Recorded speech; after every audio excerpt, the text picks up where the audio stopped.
जिंदाबाद जिंदाबाद जिंदाबाद। जम्मू कश्मीर अपनी पार्टी जिंदाबाद जिंदाबाद जिंदाबाद। अता बुखारी साहब जिंदाबाद जिंदाबाद जिंदाबाद। अता बुखारी साहब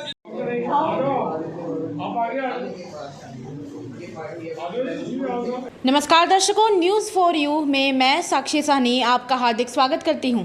इस वक्त हम मौजूद हैं अपनी पार्टी के ऑफिस में, जहां पर कल ही कुछ ज्वाइनिंग्स हुई हैं। आइए बात करते हैं एडवोकेट निशा कुमारी जी से। नमस्कार मैम, आपका बहुत बहुत स्वागत है हमारे चैनल में। बहुत बहुत स्वागत है जो आप मेरे व्यूज़ जनता तक पहुंचाएंगे। मैम, आपने कल ही कुछ ज्वाइनिंग्स करवाई हैं अपनी पार्टी में शाम 4 बजे के करीब, उसके बाद बताएंगी हमें। देखिए, ज्वाइनिंग्स तो होती रहती हैं, आप इस बात की गवाह हैं कि आप ही कवर करती हैं। आए दिन जो है अपनी पार्टी में लोग भारी तादाद में आ रहे हैं। कल भी मेरी कुछ महिलाओं ने और कुछ भाइयों ने अपनी पार्टी का हाथ थामा है, और हाथ इसलिए थामा है क्योंकि अपनी पार्टी सच की राजनीति करती है, और जो लोगों के मसले हैं उसको आए दिन हम रेज़ करते हैं और मसले हल भी होते हैं। मैम, जहाँ तक कल देखा गया है, आदमियों के बजाय औरतें और महिलाएं जो है वो ज़्यादा देखी गई हैं कल, तो क्या ये कहा जा सकता है कि आप वुमेन एम्पावरमेंट के ऊपर जोर दे रही हैं?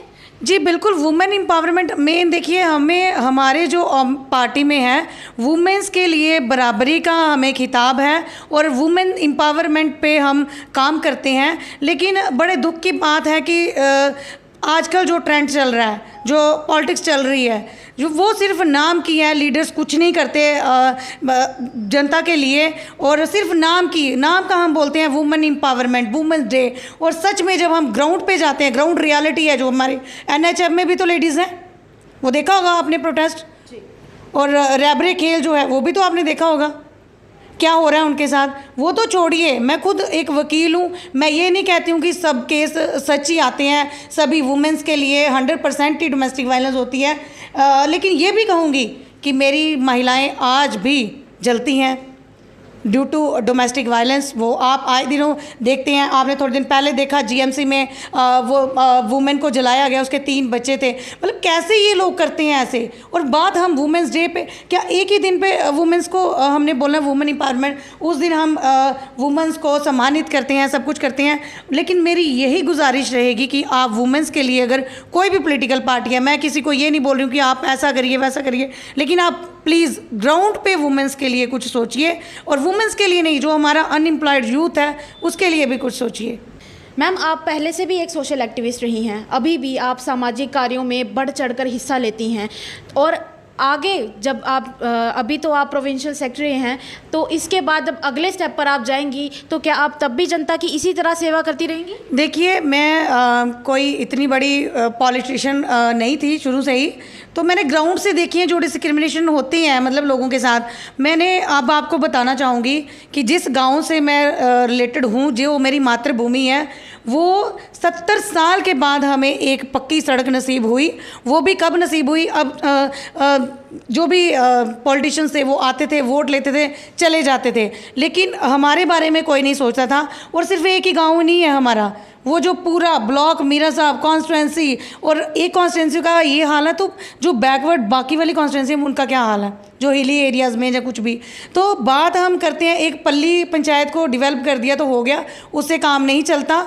और मेरी हमेशा से ये कोशिश रही है, जैसे कि ग्राउंड पे मैंने वर्क किया, मैंने RTIs लगाई, और जब RTIs लगाई उसमें मुझे इतना बड़ा फ्रॉड जो है BDO के द्वारा मिला, वहाँ पे BDO मीरा साहब के द्वारा, कि उसमें हमें जवाब मिलता है ये सड़क कागज़ों में बन चुकी है। 70 साल से वहाँ पे ना टाइल वर्क हुआ, ना ब्लैक टॉपिंग हुई। देर आफ्टर मैंने अप्रोच की ADC को, उसके बाद कुछ प्रोटेस्ट किए, फिर जाके एक रोड बना। मसला एक रोड का नहीं है, जब जनता के साथ इतने बड़े धोखे होते हैं, इतने बड़े बड़े स्कैम्स होते हैं, मतलब जनता का क्या कसूर है? अपना वोटिंग राइट वो लोग कास्ट करते हैं। उसके बाद मेरी माताएं, मेरी बहनें, उनके साथ जहाँ जो सिटीज़न है उनके साथ जो बेसिक चीज़ है, नीड्स हैं, वो तो मिलनी चाहिए। अब PMAY प्रधानमंत्री आवास योजना जो है वो उस पर मैं थोड़ा सा रोशनी डालूँगी कि पहले जो थी इंदिरा आवास योजना, ये आपको भी पता है। इंदिरा आवास योजना के तहत जो मकान सैंक्शन हुए थे, जो भी हुआ था, उसमें जिनको सैंक्शंस हुए थे उनको भी एक किस्त मिली है, उसमें इंस्टॉलमेंट एक मिली है, उसमें भी पैसे हैं जो लोगों को मिलना बाकी हैं। उसके बाद इन्होंने चेंज कर दिया उसको PMAY, मैं ग्राउंड की बातें करती हूँ कि ग्राउंड पे क्या रियलिटी है, क्योंकि मैं खुद ग्रामीण क्षेत्र से बिलोंग करती हूँ, मुझे पता क्या क्या प्रॉब्लम्स लोग फेस कर रहे हैं वहाँ पे। तो PMAY में कौन लोग फाल कर रहे हैं जिनके ऑलरेडी पक्के मकान हैं, चलिए मेरे साथ आपको बताती हूँ मैं मेरे सामने क्या हो रहा है वहाँ पे। अगर जो लोग आगे ही बेचारे सड़कों में बैठे हैं जिनको नहीं है पक्के मकान, उनका लिस्ट में नाम नहीं है, क्योंकि उसमें भी बहुत सारा स्कैम है। ये पिक एंड चूज़ होता है, जो भी इन्होंने अथॉरिटी है कंसर्निंग, जो भी है डिपार्टमेंट इसको डील करता है।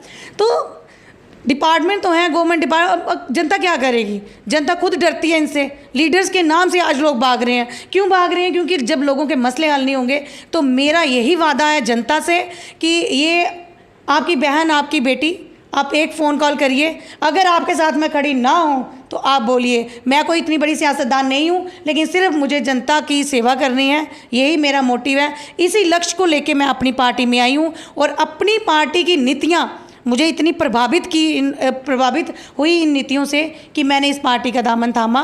और मुझे खुशी है इस बात की कि जो हमारे सुप्रीमो हैं, जहाँ हमारी जो प्रेसिडेंट हैं प्रोविंशियल, जहाँ हमारे अदर लीडर्स हैं जो पिलर हैं अपनी पार्टी का, उनको अगर हम कोई मसला बताते हैं तो वो बखूबी हमारी बात सुनते हैं और उस मसले को हम हल भी करवाते हैं।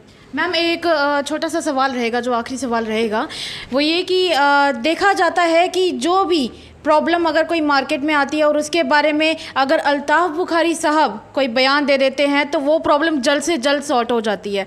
ऐसी कौन सी जादू की छड़ी है उनके पास, ये ज़रा जनता को बताइए। ऐसा कुछ नहीं है कि जादू की छड़ी कोई नहीं है, सिर्फ वो सच की राजनीति करते हैं। और जो बाकी लीडर्स हैं, चाहे वो BJP के हैं, कांग्रेस के हैं, आम आदमी पार्टी के हैं, या कोई अदर पार्टी के हैं, वो कभी भी किसी मसले को नहीं उठाते। बात रही अल्ताफ़ बुखारी सर की, तो इन्होंने हर मसले को जो है वो रेज़ किया है और वो हल भी हुआ है। एग्जाम्पल आप जो हमारे एस्पिरेंट्स थे ये KS के, तब भी उन्होंने इस मसले को उठाया और वो बात जो है वो जेन्युइन इशू था, तो वो मसला हल हुआ। और भी इसके साथ बहुत सारे मसले बुखारी साहब ने हल कराए, क्योंकि हमें जनता को क्या चाहिए, जनता को वो नेता चाहिए जो जनता की आवाज़ बने, और वो आवाज़ एक ही है, जनाब अल्ताफ़ बुखारी साहब, और हम उनके आगे जो भी हैं। तो मैम, हमारे साथ अपना वक्त जाहिर करने के लिए बहुत बहुत धन्यवाद। जी, आपका भी बहुत बहुत धन्यवाद। तो इसी के साथ दीजिए साक्षी साहनी को इजाज़त। News for you.